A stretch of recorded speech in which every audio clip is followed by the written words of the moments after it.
I'm back to do another video.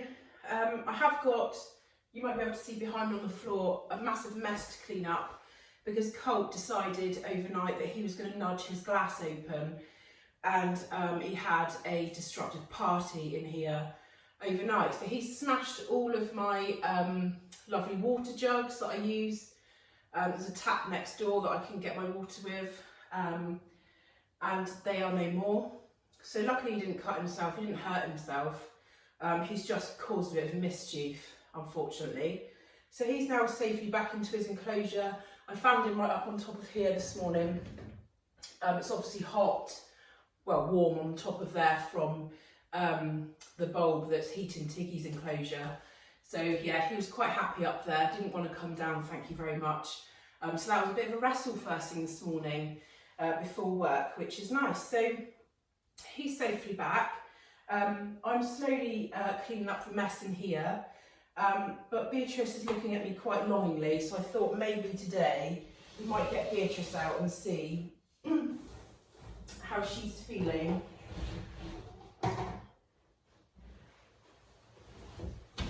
She has grown a massive amount lately, so I will be looking into getting her a bigger enclosure. And she's heavy. So try and leave some of your substrate in there if you don't mind, Beatrice. So this is Beatrice. She is a Burmese Python, and she is a bit gorgeous, as you can see. So she is going to torment Tiggy because she's out and he's not. Yeah, so had that to come down to you this morning. But actually some really good news this morning. So once I'd wrestled Colt down from his lovely warm nest up there, I checked on the eggs in the incubator and we had 2 little heads poking out. I'll put a picture up just about now. So yeah, so eggs in the incubator, they're pippins, the day 53 or 54 today, 54 I think. So that's really exciting. We're going away next weekend, so I'm really glad that they have pipped, because otherwise I probably would have had to cut them before I went. But I'm really excited. Only 2 little heads I've seen so far. So we will have a look and see how they're getting on. So here they are. You can see one just trying to disappear back into the egg at the moment. That one was out, it's just nipped its little head back in. They're actually all pipped. Oh, bye-bye. This one's trying desperately to get back in. He's got the same head stamp as his mumlet. That's pretty cool. So, that's them. They've all pipped. So when I came in this morning, it was just, let me just put my knee underneath this so I don't drop it. So this one and this one had their heads out this morning. But now, as you can see, no, sorry, it wasn't that one. It was the one in the middle, that one in there. They've all pipped now.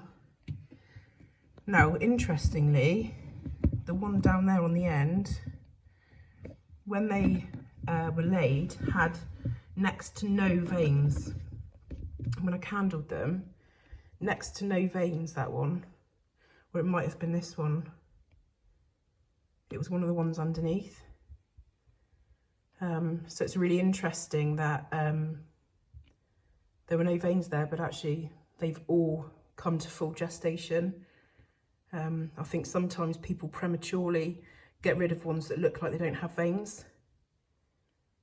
Because when I candled sort of a few days later, they were, sorry, that's just the thermostat telling me that they're getting cold. Yeah, when I candled, well, it wasn't a few days, probably a week later, the veins had developed and they were there. Oh, hi. Hi. They are so cute. Oh, we've got 3 little heads again. So it's going to be interesting to see what comes out of these, actually. Oh, we've got a little head down there too.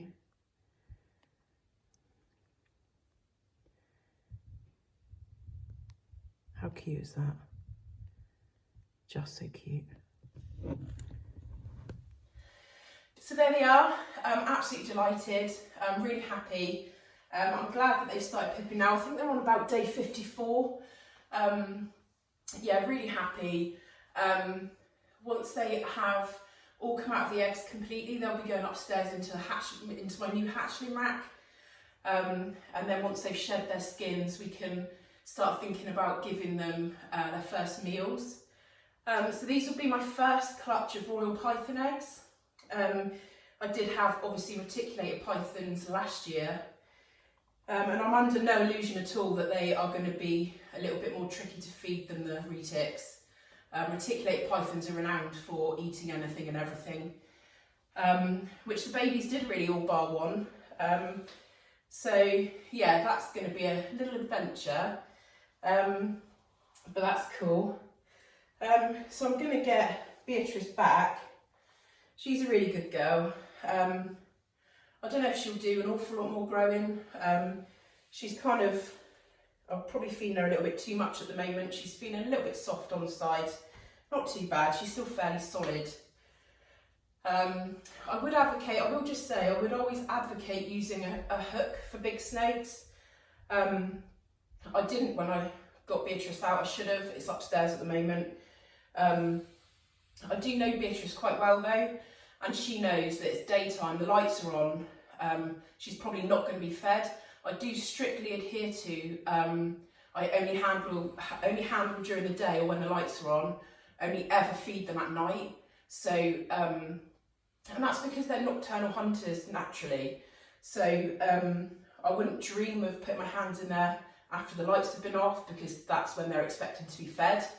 And I just think it makes sense to do it that way, because that's how they would hunt in the wild. It does mean that you're kind of restricted to when you can handle them, because obviously I've only got a short window of time when it's still daylight after I come home from work.